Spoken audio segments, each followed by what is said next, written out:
Meski sama-sama berada di Pulau Jawa, perbedaan budaya membuat makanan khas Jawa Barat, Jawa Tengah, dan Jawa Timur berbeda ya Secret Lovers. Masing-masing punya keunikan dan ciri khasnya tersendiri. Lalu, apa yang membuatnya berbeda?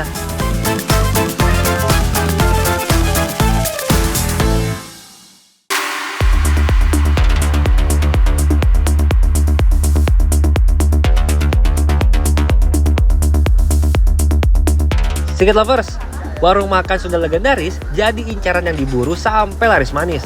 Apalagi, masakan Sunda memang sangat populer dengan keunikan dan kelezatannya yang diakui seluruh dunia. Aneka pilihan rumah makan Sunda di Kota Bogor, Jawa Barat tak kalah menggugah selera. Istimewanya, ada loh yang sudah berdiri lebih dari 50 tahun dan masih eksis hingga sekarang. Ayam goreng Warung Doyong yang berada di Jalan Pahlawan Bondongan, Bogor Selatan, sudah ada sejak tahun 1979. Dari dulu sampai sekarang, lokasinya masih sama, bahkan tak pernah buka cabang. Saking hitsnya, dalam sehari 400 ekor ayam pejantan yang jadi menu andalan laku terjual.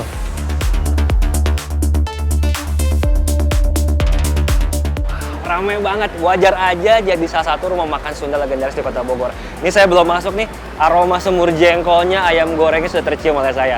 Langsung aja kita masuk.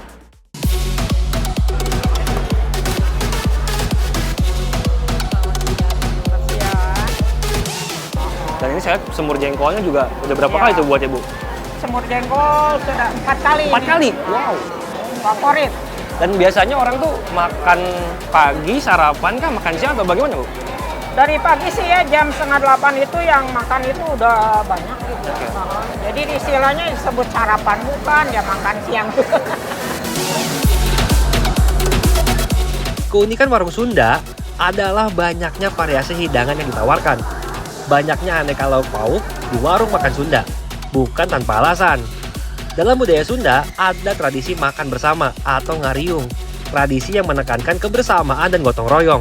Karena itulah, semua warung Sunda menyediakan berbagai pilihan menu dan porsi yang besar, agar semua pengunjung bisa berkumpul atau ngariung sambil menikmati berbagai hidangan sekaligus. Seperti di warung Sunda legendaris yang menyuguhkan 20 jenis masakan rumahan, makanan dibuat fresh sehingga rasa dan kualitasnya terjaga. Mulai dari ayam goreng serundeng, semur jengkol, pete, berbagai macam sayuran, gorengan, dan sambal. Di ungkep ini bumbunya apa aja sih, Bu? Ibu kan terkenal ayam gorengnya enak banget nih. Ini apa aja bumbunya, Bu? Ini bumbunya bumbu jadul ya. Jadi ada lengkuas, serai, daun salam, yang aslinya sih bawang putih, bawang merah itu udah pasti ya. Terus ada ketumbar, ada pakai apa? Yang utama itu pakai kecombrang. Combrang. Onje. Itu untuk bumbu ungkepnya aja Untuk bumbu atau ungkep sama untuk bumbu ayam gorengnya juga. sama serundengnya juga. Nah, Jadi ini wangi. ayamnya ayam negeri kah atau ayam kampung atau ayam apa, Bu? Pejantan. Pejantan. Ada Jadi ras-ras ayam kampung gitu. Ada spesifik umur nggak sih, Bu? Harus ayam yang umur segini gitu. Umur 3 bulan ya, 3 bulan. sekitar 7 on atau 8 on gitu besar. Nggak boleh lebih dari itu berarti, Bu? Kenapa tuh kalau misalkan lebih dari itu umurnya? Kalau lebih dari itu nanti tekstur dagingnya itu alot gitu ya, kita lihat. Kalau ini pas jadi pas. Enak. Selain ayam goreng serundeng, semur jengkol juga menjadi salah satu menu favorit. Dalam sehari, bisa menghabiskan 15 kg jengkol. Karena kalau saya itu jengkolnya itu dia terpilih gitu ya. Jadi kalau nggak tua itu saya nggak bikin. Jadi kalau tua itu kan dimakannya itu legit. Nah itu kan semua tuh pada suka tuh yang namanya itu semur jengkolnya karena legit itu. Wah, racikan bumbu sederhana yang membuat banyak pelanggan ketagihan. Warung khas Sunda tak lengkap jika tanpa lalapan atau sayuran segar. Nyatanya, lalapan bukanlah pemanis atau pendamping, melainkan hidangan wajib. Lalapan menjadi budaya makan orang Sunda, tercatat dalam prasasti Taji yang ditemukan di Ponorogo abad ke-10 Masehi. Dalam prasasti, nama sajiannya Huluban Sunda, yang berarti lalap. Pada masa itu, lalap sudah populer dan menjadi karakter masyarakat Sunda. Tentu saja, didukung oleh letak geografis yang dikelilingi pegunungan menjadikan tanah Sunda begitu subur, sehingga berbagai jenis sayuran dapat tumbuh dengan baik. Ditambah lagi, minimnya sentuhan kuliner asing hingga abad ke-19 membuat kuliner Sunda terjaga sampai sekarang. Begitu juga dengan warung makan milik Yuniawati yang masih melestarikan budaya Sunda dengan menu dan rasa yang otentik. Warung doyong itu istilahnya kan doyong itu kan miring. Nah, dulu kan bangunannya juga kan dari bambu, dari bilik gitu kan. Jadi bentuk warungnya juga dulu kan udah miring kan gitu, doyong kayak mau roboh gitu.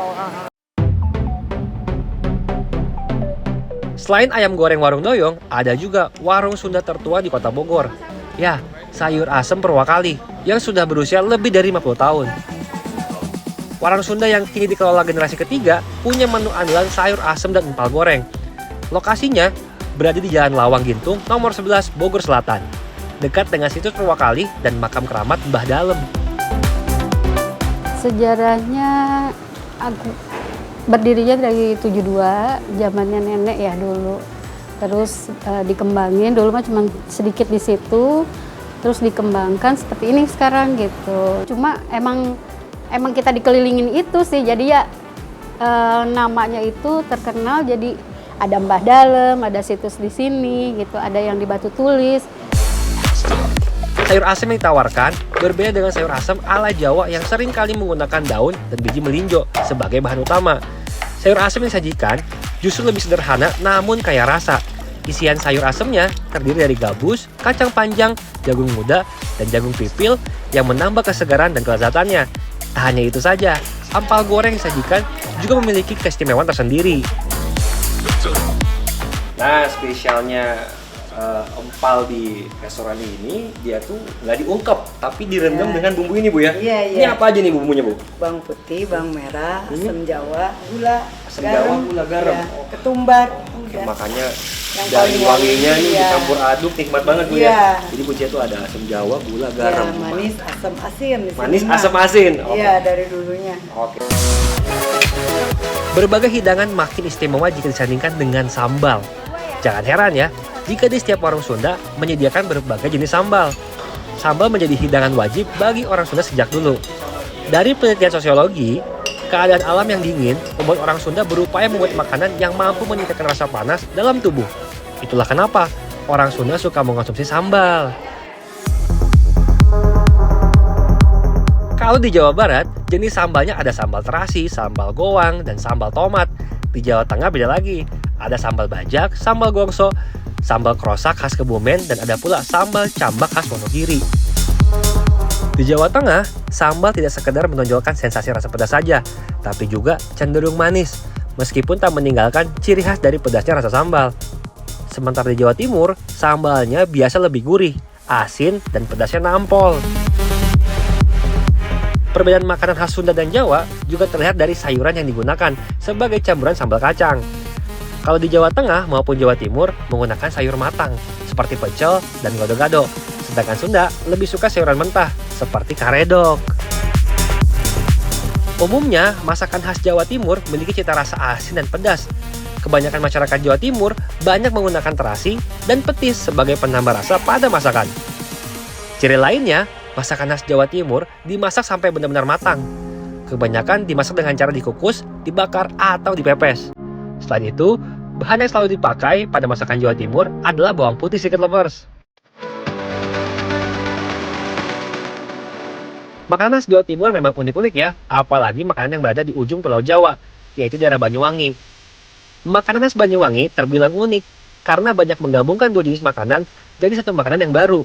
Contohnya, rujak yang cita rasanya manis dicampurkan dengan soto babat yang bercita rasa gurih dan ada tambahan santannya. Boleh dibilang, makanan khas Banyuwangi agak nyeleneh, namun memiliki cita rasa yang unik dan sulit ditemui di daerah lain.